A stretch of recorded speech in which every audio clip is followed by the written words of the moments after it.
ഇപ്പോൾ ആശാ വർക്കർമാരുടെ സമരവുമായി ബന്ധപ്പെട്ട പ്രശ്നം നിയമസഭയിൽ വന്നിരിക്കുന്നു. നമ്മൾ അതിലേക്ക്. അതുകൊണ്ട് തന്നെ കേരളത്തിലെ കോൺഗ്രസുകാർക്ക് ഈ ദുരവസ്ഥയിൽ പങ്കുണ്ട് എന്ന് ഞാൻ പറയുന്നു.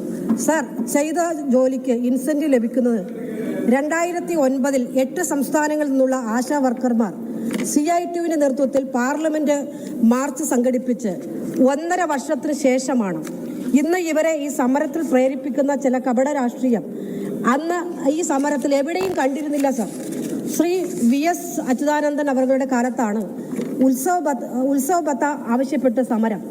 500 രൂപ അനുവദിച്ചു. 3000 രൂപ തോതിൽ ഓണറേറിയം നൽകാനും അന്ന് തീരുമാനിച്ചു. 2021 UDF അധികാരത്തിൽ 14 മാസം കഴിഞ്ഞിട്ടും ഓണറേറിയമോ ഇൻസെന്റീവ് നൽകാൻ തയ്യാറായില്ല. സർ, ഇന്ന് ഈ സമരത്തിൽ വന്നവർ ഇക്കാര്യം പറയാനേ തയ്യാറാവുന്നില്ല. അവർ മനസ്സിലാക്കി തുറന്നു പറയുന്നുമില്ല. CITUവിന്റെ നേതൃത്വത്തിൽ വീണ്ടും സമരം ആരംഭിച്ചു. സർ, അന്ന് ഇത്രയും സമയം 14 മാസം കൊടുക്കാതിന്റെ അടിസ്ഥാനത്തിൽ CITU വീണ്ടും സമരം ആരംഭിച്ചു. അന്ന് ഒരു ചർച്ചയുമില്ല, അന്തിചർച്ചയില്ല, മാധ്യമങ്ങളുടെ പടയില്ല, ഒന്നുമില്ല. 5 വർഷത്തെ UDFന്റെ ഭരണത്തിൽ 700 രൂപയിൽ നിന്ന് 1000 രൂപയാക്കി ഓണറേറിയവും 5000 ആക്കുമെന്ന് പറഞ്ഞ് ഈ പാവപ്പെട്ട ആശമാരെ വഞ്ചിക്കുകയാണ് യഥാർത്ഥത്തിൽ UDF ഗവൺമെന്റ് അന്ന് ചെയ്തത്. LDF ഗവൺമെന്റ് അധികാരത്തിൽ വന്ന് 1000 രൂപയിൽ നിന്ന് 6000 ആക്കി ഉയർത്തി. കേന്ദ്രത്തിൽ സമ്മർദ്ദം ചെലുത്തി 2000 രൂപ ഫിക്സഡ് ഇൻസെന്റീവ് ആക്കി. പിന്നീട് ഇൻഷുർ പദ്ധതി നടപ്പിലാക്കി. ഇതെല്ലാം തന്നെ അവരുടെ അക്കൗണ്ടുകളിലേക്ക് അവരുടെ അക്കൗണ്ടുകളിലേക്ക് ക്രെഡിറ്റ് ചെയ്യാമെന്ന് തീരുമാനിച്ചു. ഇന്ന് സത്യത്തിൽ അയൽ സംസ്ഥാനങ്ങളെ അപേക്ഷിച്ച് മെച്ചപ്പെട്ട നിലയിൽ അവർക്ക് ലഭിച്ചുകൊണ്ടിരിക്കുകയാണ്. സർ, NHM ഫണ്ടിൽ നിന്ന് കേന്ദ്ര ഷെയർ 468 കോടി നൽകാത്തതിൽ സമരക്കാർക്കോ ഈ പ്രതിപക്ഷത്തിനോ ഒരു പ്രതിഷേധമില്ല. സംസ്ഥാന ഫണ്ടിൽ നിന്ന് പണം കൊടുത്തു തീർത്ത് 100 കോടി രൂപ ഇപ്പോഴും കേന്ദ്രക്കാരുണ്ട്. സർ, ഞാൻ പറഞ്ഞത് സർ, CITU വീണ്ടും സമരരംഗത്തെങ്കിൽ 15 വർഷത്തെ ആശാ പ്രവർത്തകരുടെ വേതന ചരിത്രത്തിൽ ഒരു ചെറുവിരൽ പോലും അനക്കാൻ കഴിയാത്തവരാണ് ഇന്ന് ഈ മുതലക്കണ്ണീരുമായി കേരളത്തിന്റെ ആരോഗ്യ മേഖലയിൽ സുത്യർഹമായ സേവനം അനുഷ്ഠിക്കുന്ന ഈ പാവപ്പെട്ട ആശാ വർക്കർമാര് അവരുടെ ജോലി സ്ഥിരതയും അതുപോലെ തന്നെ ശാക്തീകരണത്തിനും ഓണറേറിയം ഇൻസെന്റീവ് ലഭിക്കുന്നതിനും സർ കേന്ദ്ര സർക്കാരിൽ നിന്ന് സമയബന്ധിതമായി വിഹിതം ലഭ്യമാക്കുന്നതിന് വേണ്ടി സമ്മർദ്ദം ചെലുത്തണമെന്നും സ്കീം വർക്കേഴ്സായ മുഴുവൻ ആൾ, ഇത് മാത്രമല്ല ആശാ വർക്കർമാർ മാത്രമല്ല അവരെല്ലാം തൊഴിൽ നിയമത്തിന്റെ പരിധിയിൽ കൊണ്ടുവരുന്നതിന് വേണ്ടി സംസ്ഥാന ഗവൺമെന്റ് കേന്ദ്ര ഗവൺമെന്റ് സമ്മർദ്ദം നടത്തുന്ന നടപടികൾ സ്വീകരിക്കണമെന്നും ഈ സന്ദർശനത്തിലൂടെ ഞാൻ സർ, ബഹുമാനപ്പെട്ട അംഗം ആശമാരെ സംബന്ധിച്ചിട്ടുള്ള വളരെ കാതലായിട്ടുള്ള ഒരു പ്രശ്നമാണ് ഉയർത്തിയത്. ഇവിടെ പറഞ്ഞതുപോലെ ആശ ഒരു കേന്ദ്ര സ്കീമാണ് sir. Accredited social health activist എന്ന നാമധേയം, അതാണ് ആശയുടെ വിപുലമായിട്ടുള്ള എക്സ്പാൻഷൻ സർ. സർ, അതിൽ ഇവരെ സന്നദ്ധ പ്രവർത്തകരായിട്ടാണ് ഈ സ്കീം വിഭാവനം ചെയ്യുന്നത്.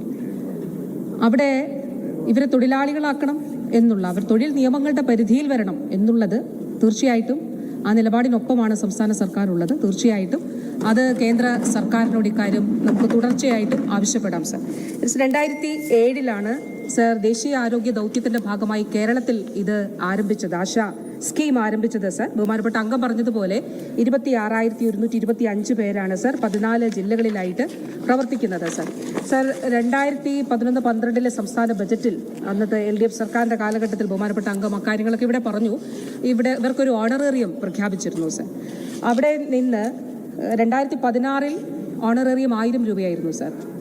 ഇന്ന് അത് 7000 രൂപയായി സംസ്ഥാന സർക്കാർ ഓണറേറിയം നൽകുന്നുണ്ട്. നാം കാണേണ്ടത് ഇത് സംബന്ധിച്ച് പല തെറ്റായ കാര്യങ്ങളും ചില മാധ്യമങ്ങളെങ്കിലും കൊടുക്കുന്നുണ്ടെങ്കിലും രാജ്യത്ത് ഏറ്റവും കൂടുതൽ ഓണറേറിയം നൽകുന്ന സംസ്ഥാനം കേരളമാണ് സർ. സർ, ആ ഓണറേറിയം മാത്രമല്ല, അപ്പോൾ തെറ്റായിട്ട് അതും വ്യാഖ്യാനിക്കുന്നുണ്ട് സർ. ഓണറേറിയം മാത്രമാണ്, അങ്ങനെയല്ല. ഓണറേറിയം കൂടാതെ 3000 രൂപ ഫിക്സ്ഡ് ഇൻസെന്റീവ് ഉണ്ട് സർ. ആ ഫിക്സ്ഡ് ഇൻസെന്റീവ് കൂടാതെ ഓരോ പ്രവർത്തനങ്ങൾക്കും, ഇപ്പോൾ ഒരു കുഞ്ഞിന് ഇമ്മ്യൂണൈസേഷൻ, അത് സാധാരണ ഇമ്മ്യൂണൈസേഷന് 20 രൂപ എന്നുള്ളതാണ്. നാം കാണേണ്ടത് ആശാ സ്കീം തുടങ്ങുമ്പോൾ കേന്ദ്രം നിശ്ചയിച്ച ഇൻസെന്റീവാണ് 20 രൂപ എന്നുള്ളതാണ്. ഞാൻ 2024 ബഹുമാനപ്പെട്ട കേന്ദ്ര ആരോഗ്യ വകുപ്പ് മന്ത്രിയെ, പുതിയ ആരോഗ്യ വകുപ്പ് മന്ത്രിയെ നേരിട്ട് കണ്ട് ഈ വിഷയം ഉന്നയിച്ചിരുന്നു. ബഹുമാനപ്പെട്ട ധനകാര്യ വകുപ്പ് മന്ത്രി അദ്ദേഹം ഇവിടെയുണ്ട്.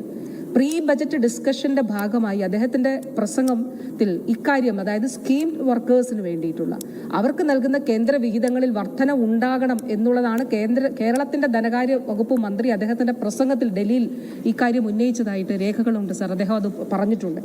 അപ്പോൾ ഈ ഫിക്സ്ഡ് ഇൻസെന്റീവ് കൂടാതെ ഓരോ പ്രവർത്തനങ്ങൾക്കുള്ള ഇൻസെന്റീവ് ഉണ്ട് സർ. സർ, ജനുവരിയിലെ കണക്ക് പരിശോധിക്കുമ്പോൾ ആശമാർക്ക് 90% ആശമാർക്ക് കേരളത്തിൽ ലഭിക്കുന്ന തുക 10,000-നും 13,000-നും ഇടയിലാണ് സർ. 90% ആശമാർ, അതായത് 26,125 പേരിലും 90% പേർക്കും 10,000-നും 13,000-നും ഇടയിൽ തുക അവർക്ക് വേതനം ലഭിക്കുന്നുണ്ട് സർ. സർ, 10 മാനദണ്ഡങ്ങളുടെ അടിസ്ഥാനത്തിലാണ് 7,000 രൂപ നൽകി വന്നിരുന്നത്. 2017 ഒരു ഉത്തരവിന്റെ അടിസ്ഥാനത്തിലാണ് സർ.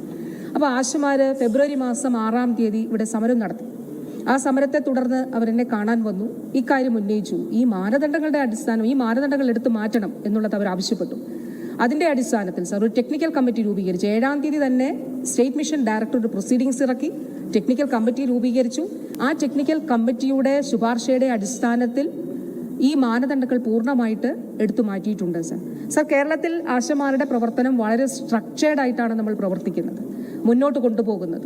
അതിൽ അവർക്ക് അമിതമായിട്ടുള്ള ജോലിഭാരം ഉണ്ടാകാതിരിക്കുന്നതിനു വേണ്ടി ഫീൽഡ് തലത്തിലുള്ള മറ്റ് ആരോഗ്യ പ്രവർത്തകരുടെ സംഘടനകളുമായിട്ട് ആശയവിനിമയം നടത്തി 2-2.5 വർഷം മുൻപ് കൃത്യമായിട്ടുള്ള ഗൈഡ് ലൈൻ ആശമാരുടെ പ്രവർത്തനം സംബന്ധിച്ച് സംസ്ഥാന ആരോഗ്യ വകുപ്പ് പുറത്തിറക്കിയിരുന്നു സർ.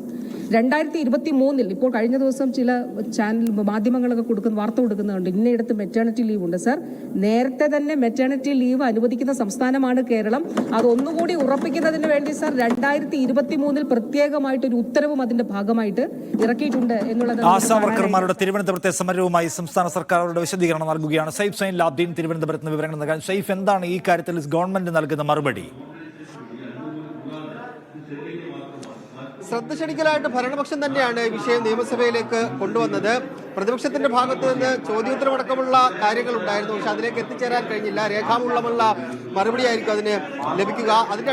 അതിനിടയിലാണ് ഭരണപക്ഷം തന്നെ ശ്രദ്ധ ക്ഷണിക്കലായി വിഷയം ഉയർത്തിക്കൊണ്ടുവന്നത്. സംസ്ഥാനത്തെ ആശാ വർക്കർമാർ നടത്തിവരുന്ന പ്രവർത്തനങ്ങൾ ശാക്തീകരിക്കണം, അതുപോലെ തന്നെ ഇൻസെന്റീവ്, ഓണററി എന്നിവയ്ക്ക് കേന്ദ്ര സഹായം കൃത്യമായി ലഭ്യമാക്കണം, ഇതിന് സംസ്ഥാന സർക്കാർ ഇടപെടണം. ഇതാണ് കോങ്ങാട് MLA ആയ കെ ശാന്തകുമാരി ശ്രദ്ധ ക്ഷണിക്കലിലൂടെ സംസ്ഥാന സർക്കാരിന് മുന്നിലേക്ക് വെച്ചത്. ആരോഗ്യമന്ത്രി വീണ ജോർജ് ആണ് അതിന് മറുപടി നൽകിയത്. കേന്ദ്രം 468 കോടി രൂപ നൽകാനുണ്ട്, അത് നൽകുന്നില്ല, പ്രതിപക്ഷത്തിൻ്റെത് ഈ വിഷയത്തിൽ മുതലക്കണ്ണീരാണ് എന്ന് ശാന്തകുമാരി പറയുകയും ചെയ്തു. മന്ത്രി വീണ ജോർജ് അതിന് മറുപടി നൽകുമ്പോൾ ആശമാരുടെ സമരവുമായി ബന്ധപ്പെട്ട കാര്യങ്ങളൊന്നും പരാമർശിച്ചില്ല. അതേസമയം തന്നെ കേന്ദ്ര സർക്കാരിനെതിരെ കടുത്ത വിമർശനങ്ങൾ ഉയർത്തുകയും ചെയ്തു. ഇന്ത്യയിൽ ഏറ്റവും കൂടുതൽ ഓണറേറിയം ആശമാർക്ക് നൽകുന്ന സംസ്ഥാനം കേരളമാണ്. 7,000 രൂപ കേരളം നൽകുന്നുണ്ട്. കൂടാതെ 3,000 രൂപ ഫിക്സഡ് ഇൻസെന്റീവായി തന്നെ നൽകുന്നുണ്ട്. 10,000 മുതൽ 13,000 രൂപ വരെ ഈ ആശമാർക്ക് കേരളത്തിൽ കിട്ടുന്നുണ്ട്. 14,000 രൂപ വാങ്ങുന്ന ആശമാരുമുണ്ട് എന്ന് ആരോഗ്യമന്ത്രി വിശദീകരിക്കുകയും ചെയ്തു. ഇൻസെന്റീവിന്റെ ഇനത്തിൽ 100 കോടി രൂപയാണ് കേന്ദ്ര സർക്കാർ നൽകാനുള്ളത്. അതിൽ 1 രൂപ പോലും കേന്ദ്ര സർക്കാർ തന്നിട്ടില്ല. അതിന് കേന്ദ്രത്തിന്മേൽ സമ്മർദ്ദം ചെലുത്തിക്കൊണ്ടിരിക്കുകയാണ്. പക്ഷേ കേന്ദ്രത്തിൽ നിന്ന് അനുകൂല നിലപാട് ഇക്കാര്യത്തിൽ ഉണ്ടാകുന്നില്ല എന്ന് പറഞ്ഞ് കേന്ദ്രത്തെ കുറ്റപ്പെടുത്തുകയാണ് ആരോഗ്യമന്ത്രി ചെയ്തത്. എന്തായാലും പ്രതിപക്ഷ വിഷയം നിയമസഭയിൽ ഉന്നയിക്കുന്നതിന് മുമ്പ് തന്നെ ഭരണപക്ഷം ശ്രദ്ധ ക്ഷണിക്കലായ വിഷയം ഉയർത്തിക്കൊണ്ടുവരികയാണ് ചെയ്തത്. നിഷാദ്, ശരി, ഈ കാര്യത്തിൽ കേന്ദ്ര സർക്കാരാണ് നിലപാട് സ്വീകരിക്കേണ്ടതെന്നും അവർക്ക് അനുകൂലമായ നിലപാട് എടുക്കേണ്ടതുമാണ് സംസ്ഥാന സർക്കാരിന്റെ ആരോഗ്യ വകുപ്പ് മന്ത്രിയുടെ നിയമസഭയിലെ വിശദീകരണം.